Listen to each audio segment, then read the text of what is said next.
1h39. Hora certa em nome de Gráfica Editora O Dia. Venha fazer seu orçamento para material gráfico em geral. Solte a sua imaginação. Aqui suas cores ganham vida. Gráfica O Dia. Telefone 2106-9904. Na edição de quarta-feira do jornal O Dia News, primeira edição, nós falamos do caso de 64 escolas municipais que estavam funcionando de forma irregular por todo o Piauí. Pois bem, a denúncia cresceu e hoje Lalesca Setúbal e Jonas Santos continuaram investigando denúncias de irregularidades na educação do Estado. Desta vez, os problemas foram detectados em cursos profissionalizantes. Vamos conferir. O Conselho Estadual de Educação é o responsável para fiscalizar colégios e cursos no Estado. A instituição tem recebido várias denúncias de cursos profissionalizantes que são irregulares para jovens aprendizes ou técnicos. Instituição, não vou dizer que seja uma escola, uma instituição de um outro estado, adentro do estado do Piauí, e faz oferta de cursos no final de semana, né? Sem a devida regularização e sem a devida autorização legal. Então a gente chama a atenção de todos. É bom que a população fique bem alerta. Essas escolas que estão aqui sem autorização, a maioria são cursos profissionais, especificamente o curso de enfermagem, né? Bem, eu estou falando de educação básica, mas nós temos muitas instituições que ofertam curso de ensino superior dentro do estado do Piauí, em várias escolas, em vários municípios que também não têm autorização. Um dos cursos destacados são de empresas privadas que prometem formar técnicos em enfermagem. De acordo com o Conselho Regional de Enfermagem, há muitas irregularidades na capital. E nesses casos, a autorização para atuar no mercado não pode ser emitida pelo Conselho Federal. Se a escola não tiver, porque quem registra, na verdade, é o COFEM e o COREM. Então, se não está cadastrado a nível nacional, logicamente, aí às vezes é nessa hora aí que a comunidade vem para cima do Conselho. Sim, mas eu fiz o curso e o que é que o Conselho... Às vezes o Conselho não pode fazer nada, porque a pessoa já fez, o curso não está cadastrado junto ao sistema, nem COFEM, nem COREM, aí o que é que se pode fazer? Então, o que a gente faz, sempre que a gente tem a oportunidade de estar falando desse assunto, é que vocês procurem se informar direitinho, número da portaria do MEC que autoriza, e no caso de nível médio também, dos cursos técnicos também, que tem essa preocupação. Infelizmente, hoje, pulverizou muito o número de escolas de enfermagem, né? Por ser a facilidade de mercado e tudo. Então, a pessoa vê a perspectiva de um emprego mais rápido, não sei o quê. Só que tem que ter esses cuidados, porque depois disso feito, aí vem para cima do Conselho, o Conselho não tem como resolver isso. É Conselho Estadual, é Ministério da Educação. Cursos à distância também são motivos de preocupação do Conselho. Não é só na capital, mas já está pulverizando o Piauí todo. Eles não têm, assim, ainda, digamos assim, o COREM não tem ainda um dados dessas escolas registradas aqui no Conselho. A gente não tem. Pode ser que, com o passar do tempo, né, à medida que os cursos, os alunos estejam terminando os cursos, que eles apresentem essa documentação. De acordo com o Conselho Estadual de Educação, todas essas denúncias vão ser encaminhadas para a polícia para a investigação. São escolas da rede privada, que são de outros estados, que estão ofertando cursos no estado do Piauí sem a devida autorização legal. Então, nós vamos abrir um procedimento legal, né? No Ministério Público, na Promotoria da Educação, e isso vai desembocar nas delegacias, porque é um crime. Caso sério. Na dúvida, sempre verifique as autorizações do curso que você vai fazer. E hoje, agora, nós vamos ao vivo conversar com os nossos amigos Nájila Fernandes e Arimaté Azevedo. Eles estão ao vivo lá no estúdio da Primeirinha da Cidade, 92.7, a nossa FM O Dia. Olá, pessoal, boa tarde, sejam bem-vindos mais uma vez. Oi, Lívio, boa tarde para você, muito obrigada. Boa tarde, Senhor Arimaté, quero começar a nossa conversa de hoje falando sobre um assunto que tem repercutido aqui na imprensa local, que é sobre um pedido, na realidade, que o governo do estado do Piauí está querendo fazer de um empréstimo de aproximadamente 400 milhões de reais ao Banco Mundial. Mais um empréstimo, Ari? Lívio, eu até no Porta Fazenda nós colocamos que ele é 5 bilhões. Então veja bem, me cheira muito a especulação, mais especulação do que um fato definido pelo governo. Até porque no caso dos 5 bilhões, onde ele quisesse emprestar, e até especulo que se iria na área privada, Bradesco, essas coisas, mas não foi confirmado nada disso. E sendo dessa forma, o Estado não teria lastro para dar garantias para tanto dinheiro. Quanto à história do Banco Mundial, o governador está correndo atrás de dinheiro. Ele já bateu a porta do Supremo Tribunal Federal para tentar reaver ganhos, como a história da venda da Cepisa, que fala em 800 milhões de reais. Se ele pegar pelo menos metade desse dinheiro aí, já não precisa recorrer aos bancos. Então, não tem nada definido ainda, seja com relação aos 5 bilhões, seja com relação aos 400 milhões no Banco Mundial.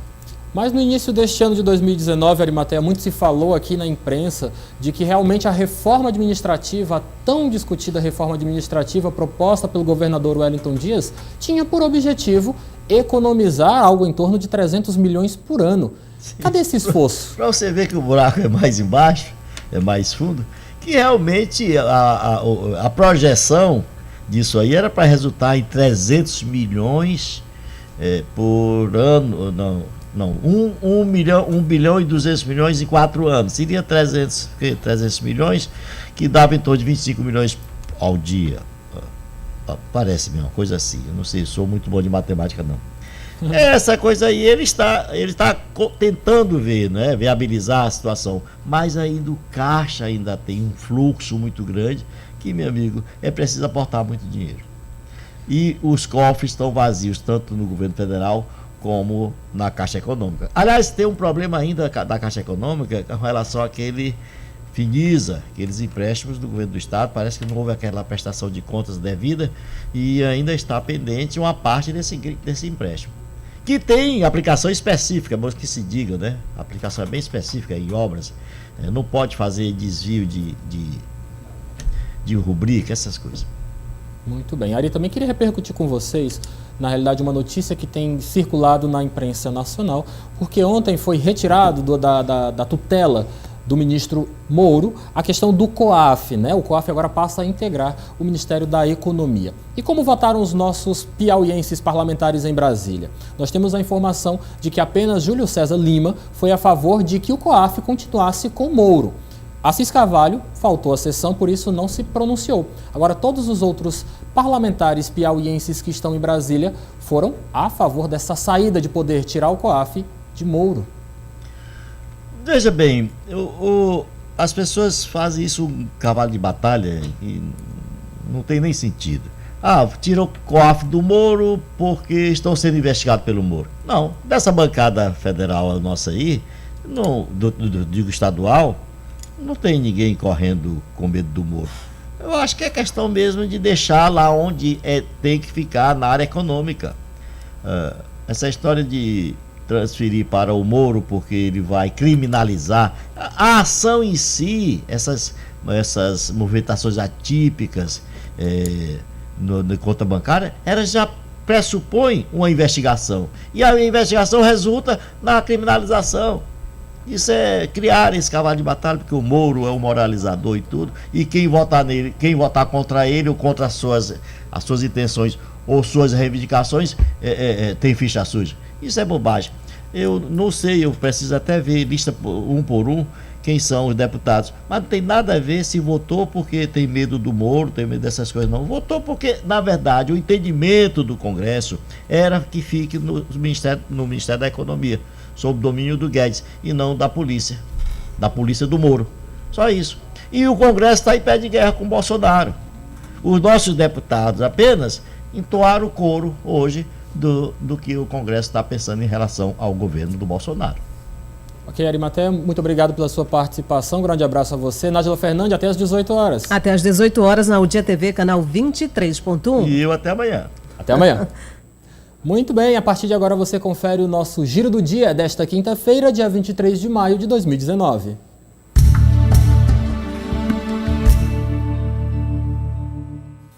O plenário do Senado aprovou na quarta-feira a medida provisória 863/18, que aprova o fim da cobrança por bagagem despachada. O texto diz que nas linhas domésticas, a franquia de bagagem por passageiro será de 23 quilos nas aeronaves que tenham mais de 31 assentos. Nas linhas internacionais, a franquia funcionará pelo sistema de peça ou peso, seguindo a regulamentação específica. Em menos de uma semana, no mesmo trecho da BR-316 entre Timon e Caxias, onde recentemente um jovem morreu após um acidente que partiu seu carro em 15 partes, ontem um advogado e mais 2 pessoas morreram após grave acidente entre um carro de passeio e um caminhão. Um buraco na pista pode ter sido a causa. A PRF informou que o motorista do caminhão ausentou-se do local por medo, mas chamou os policiais, informando o acidente. O Ministério da Educação informou que vai manter o contingenciamento de 5,8 bilhões de reais no orçamento da pasta para 2019, apesar do desbloqueio de mais de 1,5 bilhão de reais anunciado pelo Ministério da Economia. Segundo o MEC, essa liberação vai apenas cancelar uma segunda ordem emitida pelo Ministério da Economia em portaria de 2 de maio, que ainda não tinha sido implementada. Apesar da suspensão dessa segunda ordem, a primeira, de 29 de março, permanece válida. Em nossos estúdios, Eliezer Rodrigues, boa tarde. Boa tarde, Lívio Galeno. Boa tarde a todos os telespectadores da O Dia TV. Como é que foi o dia hoje lá pela Assembleia, Eliezer? Olha, um dia muito movimentado. Na Assembleia Legislativa aconteceu até uma sessão solene para homenagear os contadores e contabilistas do estado do Piauí. E, claro, muita repercussão política do momento. Você conversou, em primeiro lugar, com o deputado Cícero Magalhães. Ele estava falando sobre composição, mais ainda composição, do governo Wellington Dias. O que você conseguiu falar com ele sobre esse assunto? Olha, Lívio, em relação à composição do governador Wellington Dias, ela tem sido considerada morosa pelos oposicionistas, a bancada de oposição, enfim, aqueles que são da ala oposta ao governo, têm colocado como demorada, longa, desgastante essa formação de equipe do governador Wellington Dias. Foram mais de 100 dias para se formar o primeiro escalão e agora acontece uma discussão em torno do segundo escalão. Sobre o assunto, eu fui lá conversar com o deputado Cícero Magalhães, petista, histórico, experiente no parlamento. Vamos ver o que foi que ele disse. O governador está dando andamento nessa situação de uma forma paulatina, não tem como fazer de forma assodada. É um governo já em andamento, não é um governo, né, que saiu um governador e entrou outro, não. Mas já estão se passando quase 5 meses. Sim, mas ele está fazendo, a base cresceu, então tudo isso tem que ser feito com muito cuidado para não puxar de um lado e quebrar do outro. Outra questão, deputado, em relação à convocação dos suplentes. O governador mandou uma proposta de reforma para economizar, mas está convocando suplentes, o que significa mais gasto. Como é que o senhor avalia? Olha, veja bem, eu sou um dos suplentes. E esta casa, desde que é casa, eu não me lembro que ela esteja, né, tenha tido algum tempo que não tenha sido convocado suplente. Eu não me lembro. Vamos até pesquisar isso na história. Se lá atrás um suplente ou 2 ou 3 não fazia o Estado quebrar, eu não vejo que agora também faça. Eles são tão importantes quanto os titulares? Sim, porque se não fosse o voto dos suplentes, com certeza muitos que estão titulares não estariam. Eliezer, vamos por partes. Claro que nós temos aqui uma realidade onde o governador Wellington Dias precisa ter pessoas de sua confiança ocupando o primeiro e segundo escalão, mas nós vivemos há muito tempo, eu nem me recordo mais há quanto tempo nós estamos vivendo um contexto de crise econômica. Simplesmente virar e se falar e dizer que 5 deputados suplentes convocados não vão quebrar o Estado, fere um pouco o nosso povo, né? Quanto que ganha mais ou menos um deputado, você sabe, Elias? Segundo o presidente da Assembleia Legislativa, deputado Temístocles Filho, cada suplente custa no mínimo R$25 mil. Esse é o salário base, fora os direitos relacionados à estrutura de gabinete mínima, que fica com o titular, mas que o suplente também fica com uma parte para poder exercer o seu mandato. Estamos falando de aproximadamente R$125 mil a mais por mês. Pelo menos. forte, né? Você forte. também conversou com outro petista, Francisco Costa, também falando sobre preenchimento do segundo escalão, não foi isso? É verdade. O governador continua trabalhando sempre procurando equilibrar o critério técnico com o critério político. É necessário pessoas competentes para dar andamento às competências do Estado do Piauí, mas também é preciso agradar, acomodar os aliados políticos que foram fundamentais nesta quarta vitória em primeiro turno do governador Wellington Dias. Por enquanto, a grande discussão está em torno do segundo escalão, que envolve, por exemplo, gerências regionais de educação e a diretoria dos hospitais regionais. Vamos ouvir o que diz sobre o assunto o deputado Francisco Costa. Os deputados estão se reunindo e mediado por alguém do governo, apresentado o que tem disponível. Naturalmente, a votação de cada um tem sido o balizador do tamanho do espaço que cada um tem. E a maioria dos municípios eu vejo com muita tranquilidade, né? Tem acontecido, eu mesmo já participei de algumas discussões, como cidades como Floriano, a cidade de Uruçuí, a cidade de Amarante. Ontem tivemos uma discussão sobre a cidade de Valença e isso está acontecendo com muita naturalidade. Não resta dúvida que uma cidade ou outra existe um pouquinho de tensão, mas compreendemos que está fluindo bem e sem maiores dificuldades para fazer essa composição. Os hospitais, eles não estão em discussão, né? O governador Wellington Dias tem deixado muito claro que os hospitais não fazem parte dessa discussão de indicações políticas para esses critérios nos municípios, né? Então, em nenhuma cidade foi tratado de direção hospitalar.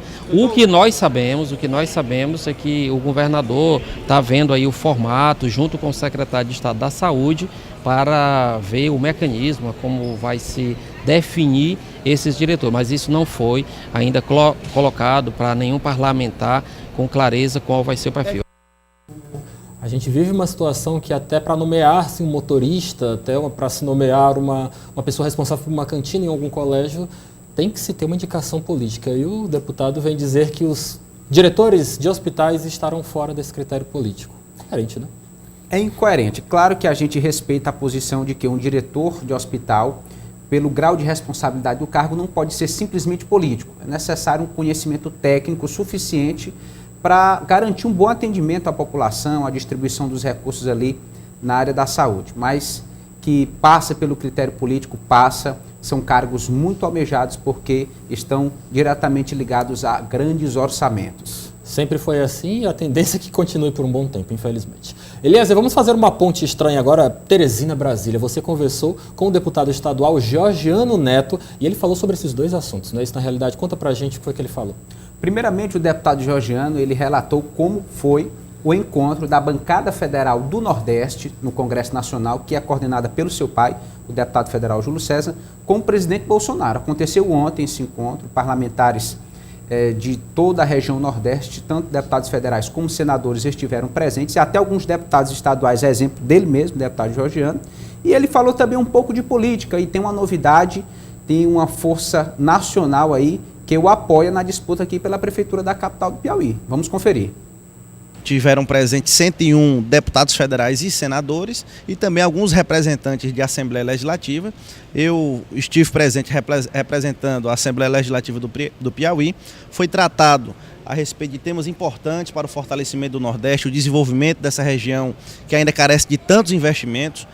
Foi cobrada a retomada de investimentos importantes para o Nordeste e também para o estado do Piauí, como a retomada das obras da ferrovia transnordestina, a conclusão também da transposição do Rio São Francisco, tratado sobre o fortalecimento dos órgãos regionais, como a CHESF, o DENOX e também o Banco do Nordeste, onde foi pleiteada a sua não fusão com o BNDES, e também tratado sobre reforma da Previdência. É um tema que está em evidência e que tem que ser encarado tanto pela classe política como pela sociedade brasileira. Nós saímos muito otimistas. O presidente vai estar agora, amanhã, na próxima sexta-feira, em Recife, na primeira visita oficial que ele faz ao Nordeste, e se comprometeu de fazer um anúncio muito importante que, segundo ele, é mais rentável financeiramente para a nação brasileira do que a própria reforma da Previdência. Ele não anunciou, isso causou até uma certa surpresa em todos que estavam presentes na reunião, mas saímos muito otimistas, uma equipe muito bem dirigida pelo ministro Paulo Guedes, e a gente acredita que o Nordeste e o Brasil vai acertar o rumo perante ao equilíbrio financeiro. O ministro Kassab, que é presidente nacional do nosso partido, ele reafirmou o interesse, né, e o apoio que o Diretório Nacional do PSD dará a todos os projetos de candidatura própria nas capitais. Existe um entendimento dentro do partido de lançar candidatura própria nas cidades com mais de 100 mil habitantes, e nas capitais é um entendimento que o PSD terá candidatos em todas as capitais, em todas as 26 capitais brasileiras. Vamos trabalhar com todo empenho e buscar a viabilidade desse projeto aqui em Teresina. Vamos por partes. Jair Bolsonaro no Nordeste, não é isso? Até que enfim era grande a expectativa em torno da presença do presidente da República em um estado do Nordeste. O Nordeste que, por um lado ideológico, tem enfrentado uma certa resistência, né? Os representantes do Nordeste têm enfrentado uma certa resistência em se relacionar com o governo federal. A tendência é que essas diferenças sejam consideradas, elas sejam melhor trabalhadas, porque não se pode misturar administração com ideologias, não é?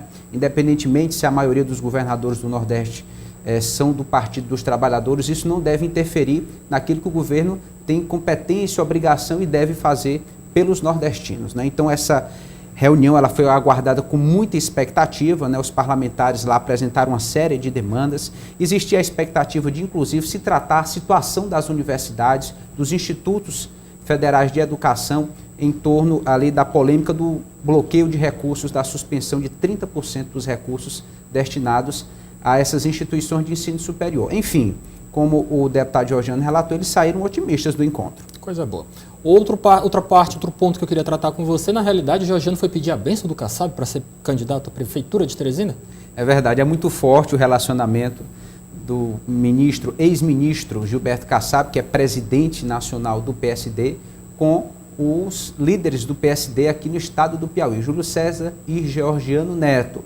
É importante esse tipo de apoio até para alinhar o projeto local com o projeto nacional. O deputado deixou bem claro que o PSD tem maiores pretensões, capitais e cidades com população acima de 100 mil habitantes. Gilberto Kassab, lembramos aqui, foi prefeito de São Paulo e parece que eles têm uma afinidade aí com grandes campos políticos. Eu não sei por que essa diferença com as cidades que têm menos de 100 mil habitantes.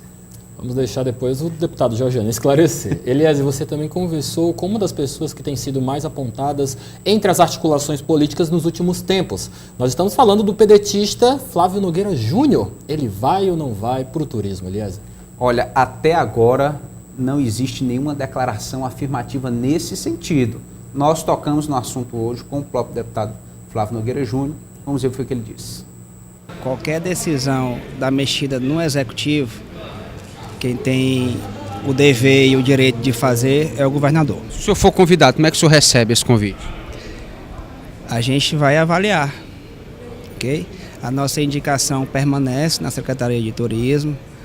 Por sinal, além de ser da área, acredito que a gente escolheu a dedo por saber do seu trabalho, mas desde o ano passado, final do ano passado, que nós e o governador, a gente vem conversando sobre a pasta do turismo, o que de fato era necessário para que a gente desenvolvesse mais o turismo, tanto na parte de divulgação quanto na parte de infraestrutura, e colocou alguns pontos assim, principalmente como governador, do que era necessário e também do comprometimento do Estado em fortalecer essa pasta, a pasta do turismo, que todos nós sabemos do potencial que o nosso Estado tem com relação a esse tema, e acredito que o governador está bem engajado para que isso aconteça.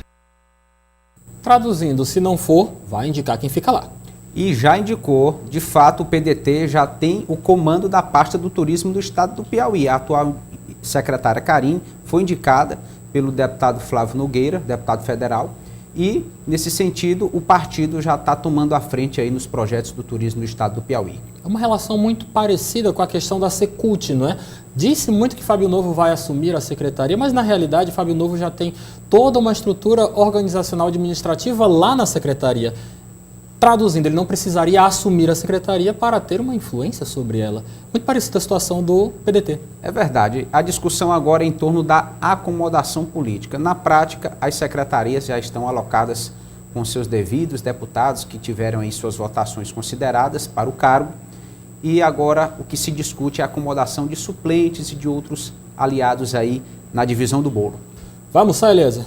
Vamos sim. Muito bem, muito obrigado pela sua participação. Boa tarde para você. Até amanhã. Até amanhã, Liv. Muito obrigado. O WhatsApp da Aldia TV é DDD 86-99911-2111. Participe com fotos, vídeos e mensagens. No próximo bloco tem Tá na Rede. Pamela Maranhão já está aqui. Vamos conversar com o piauiense Juliano Ramos, do handball, que teve uma experiência como auxiliar técnico da seleção brasileira. A gente volta já.